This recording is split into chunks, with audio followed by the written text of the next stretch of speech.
At the apartment, we found an unshaven, gray-haired man sitting in a shabby recliner. He had an embarrassed grin on his face. His hands were violently trembling, and the place stank of bottles. A big part of my job as a New York City Fire Department emergency medical technician was picking up drunks, frequent flyers. Typically, they were smelly, annoying, uncooperative characters. On this call, my partner told the patient he needed to pull himself together and stop drinking. He just sat there. As I took his blood pressure, he looked me in the eye. That look gave me the shivers. A second later, his hands stopped shaking. He seized and died.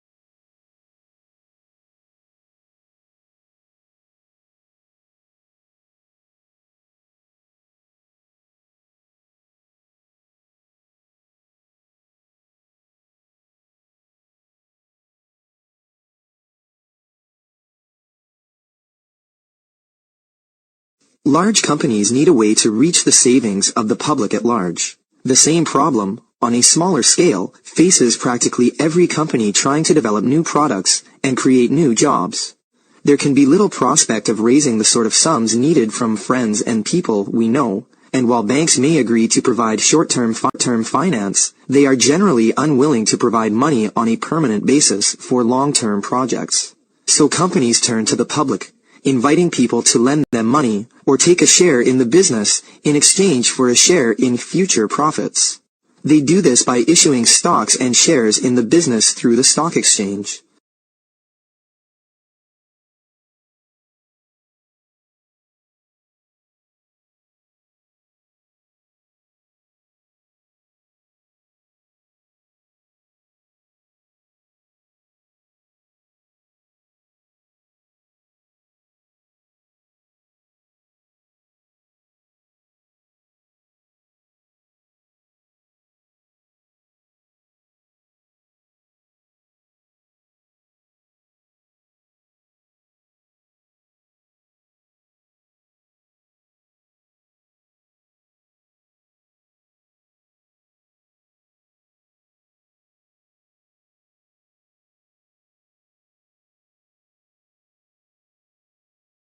To avoid being confronted by costly demands, an exporter should try to determine the buyer's real interest in the product from the outset.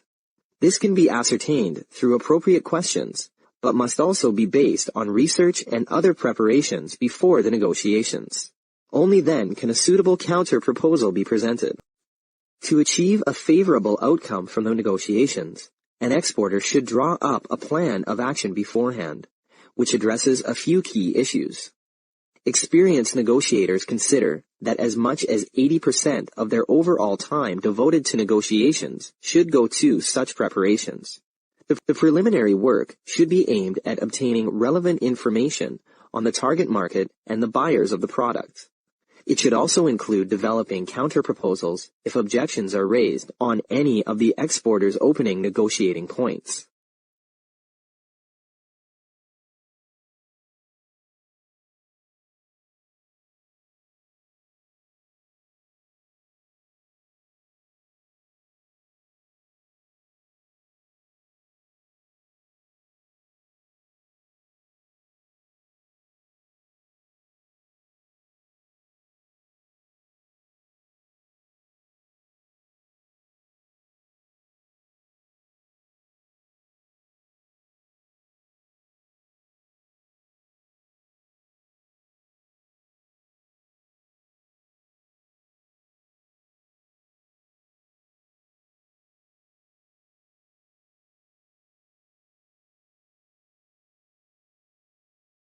Negotiations work wonders.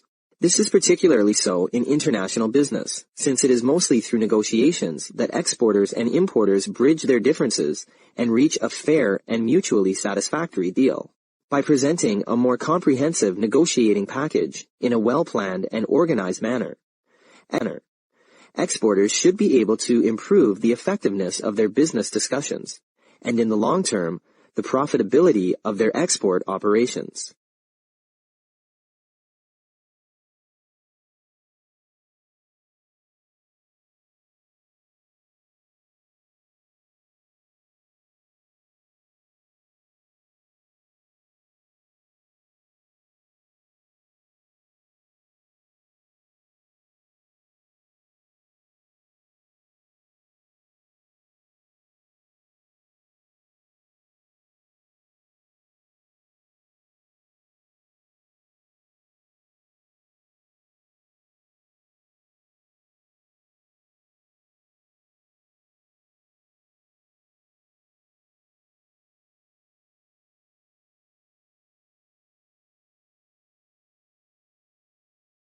It's difficult to imagine the sea ever running out of fish.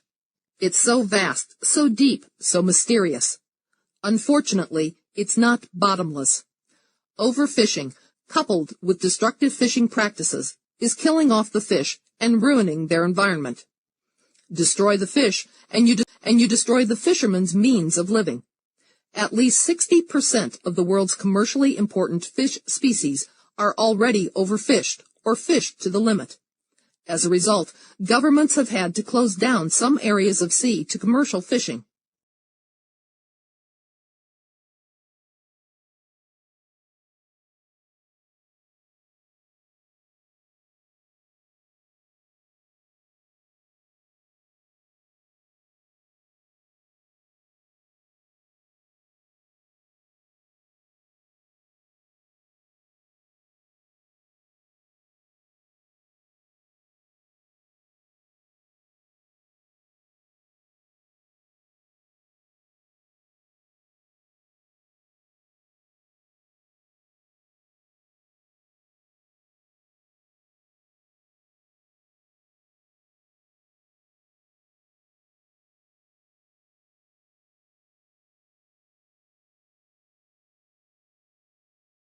It is commonly held that drinking moderate amounts of alcohol can reduce the odds of having a deadly heart attack.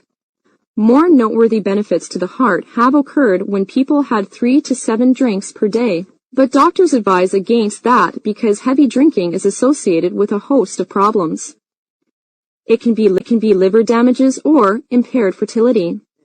Dr. Pekka Karhunen of the University of Tampere in Finland said that previous reports that 1 or 2 alcoholic drinks per day could help fend off heart disease appeared to have been overestimated.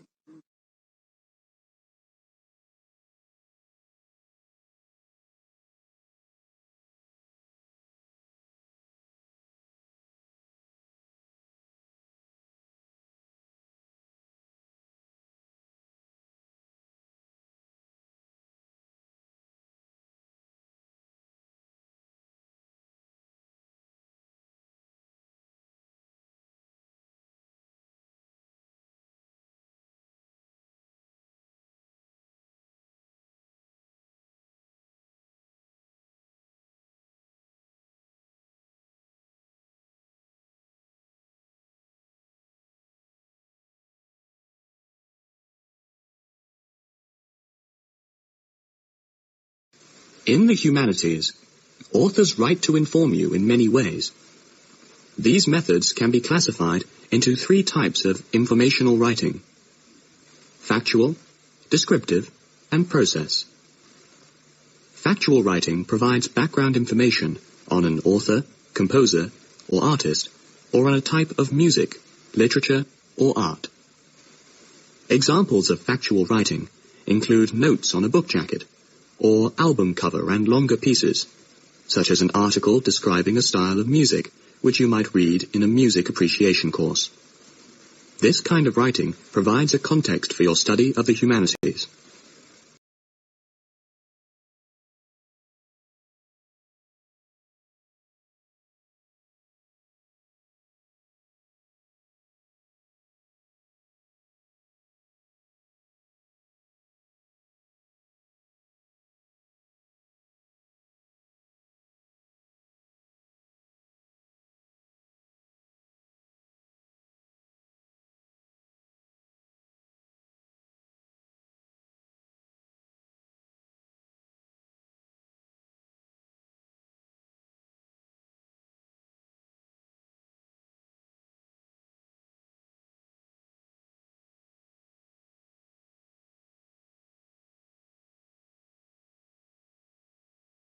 Have you ever wanted to travel back through time and see what life was like at the dawn of man?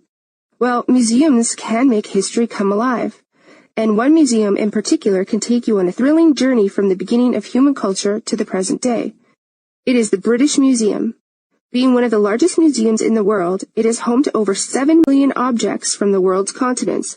While most of us may not have the opportunity to visit London, we can catch a glimpse of the treasures it holds in Beijing. From March 10th till June 10th, more than 100 cultural relics will be on display in the Palace Museum.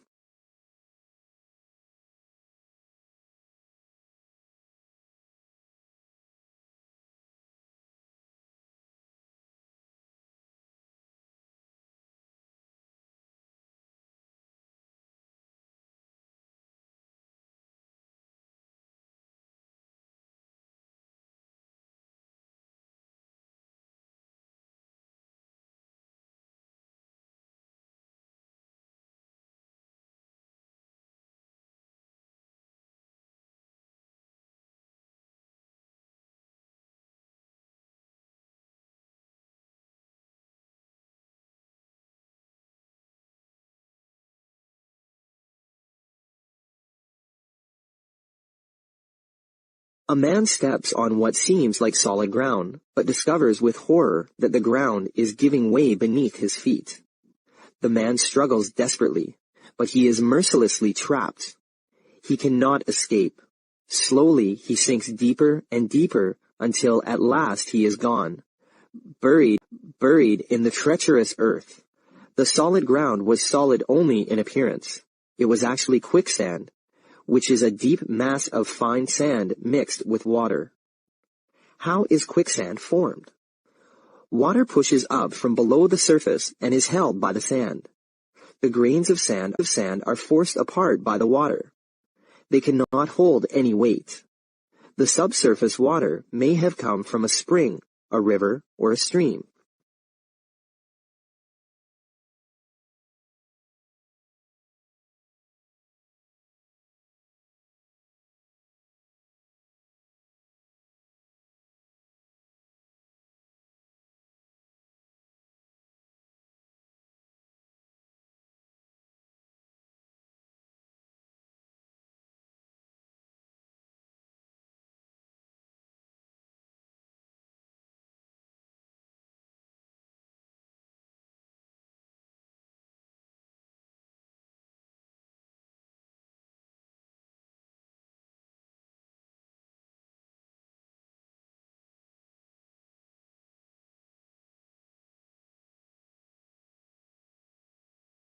New technology links the world as never before.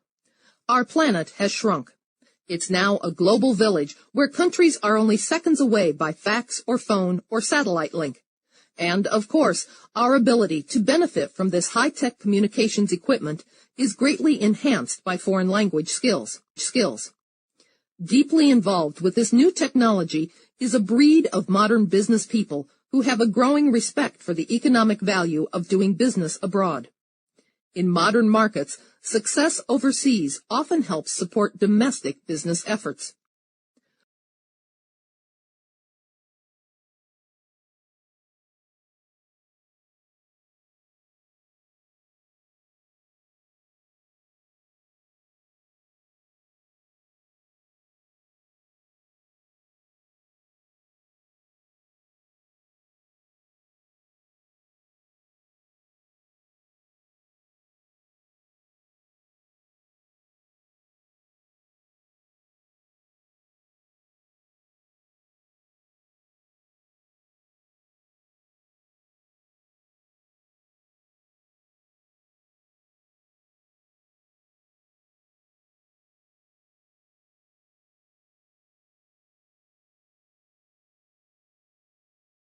Most volcanoes are quiet.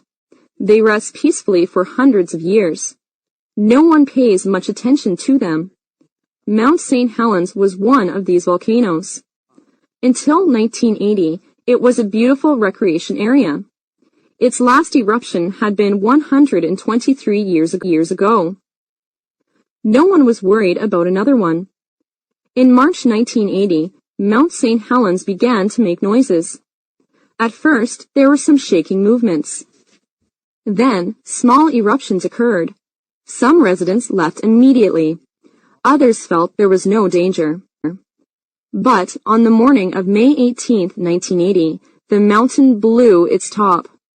With the power of 25 atomic bombs, Mount St. Helens exploded.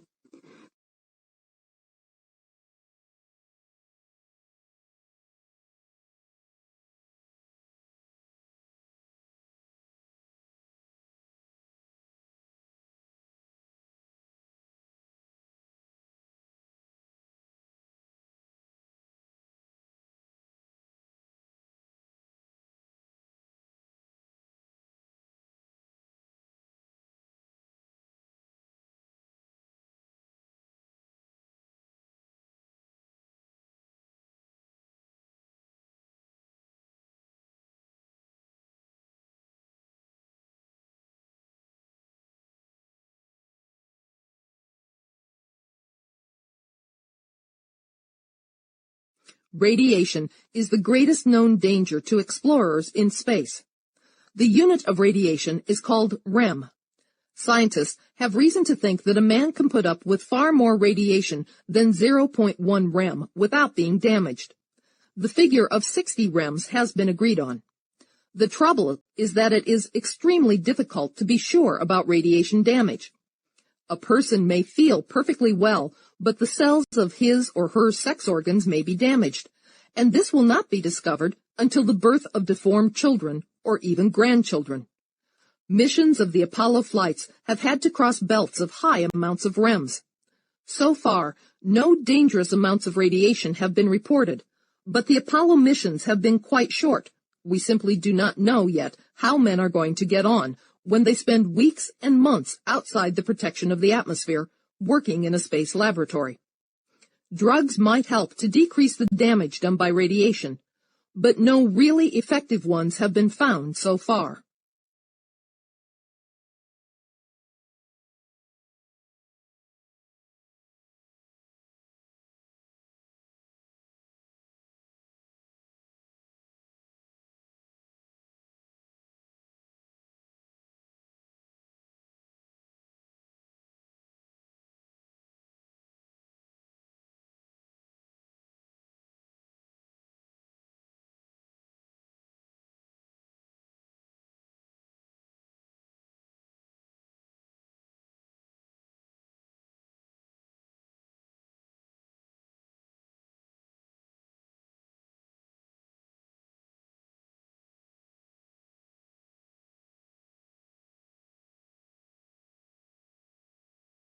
Space is a dangerous place, not only because of meteors, but also because of rays from the sun and other stars.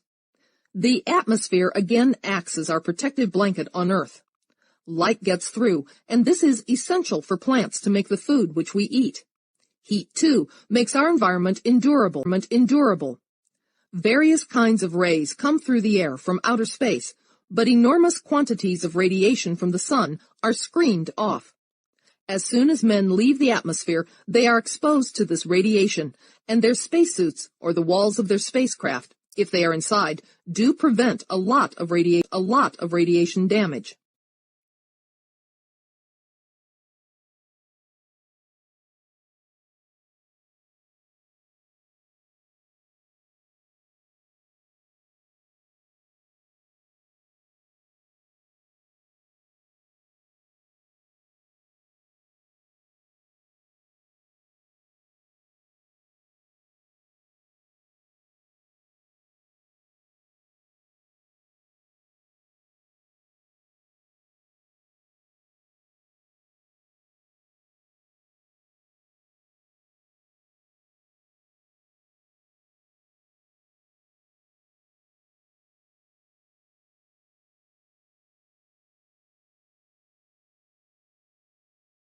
Blogging is a pastime for many, even a livelihood for a few. For some, it becomes an obsession. Such bloggers often feel compelled to write several times daily and feel uneasy if they don't keep up. As they spend more time leaning over their computers, they neglect family, friends, and jobs. They blog at home, at work, and on the road. They blog openly or sometimes quietly so as not to call attention to their habit. The number of bloggers has grown quickly, thanks to sites like Blogger.com, which makes it easy to set up a blog. Technorati, a blog tracking service, has counted some 2.5 million blogs. Of course, most of those millions are abandoned or, at best, maintained infrequently. For many bloggers, the novelty soon wears off and their persistence fades. Sometimes, too, the realization that no one is reading sets in.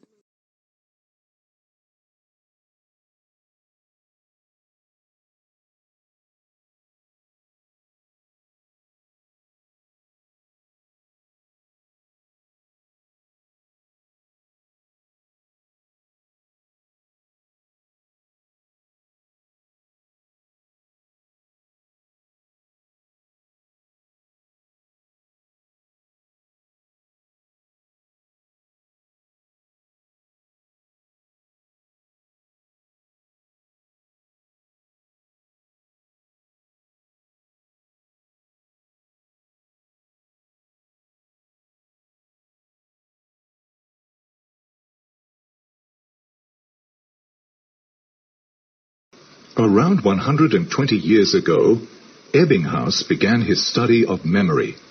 He concentrated on studying how quickly the human mind can remember information. One result of his research is known as the total time hypothesis, which simply means the amount you learn depends on the time you spend trying to learn it. This can be taken as our first rule of learning. Although it is usually true that studying for 4 hours is better than studying for 1, there is still the question of how we should use the 4 hours. For example, is it better to study for 4 hours straight, or to study for 1 hour a day for 4 days in a row? The answer, as you may have suspected, is that it is better to spread out the study times. This phenomenon, through which we can learn more efficiently by dividing our practice time, is known as the distribution of practice effect.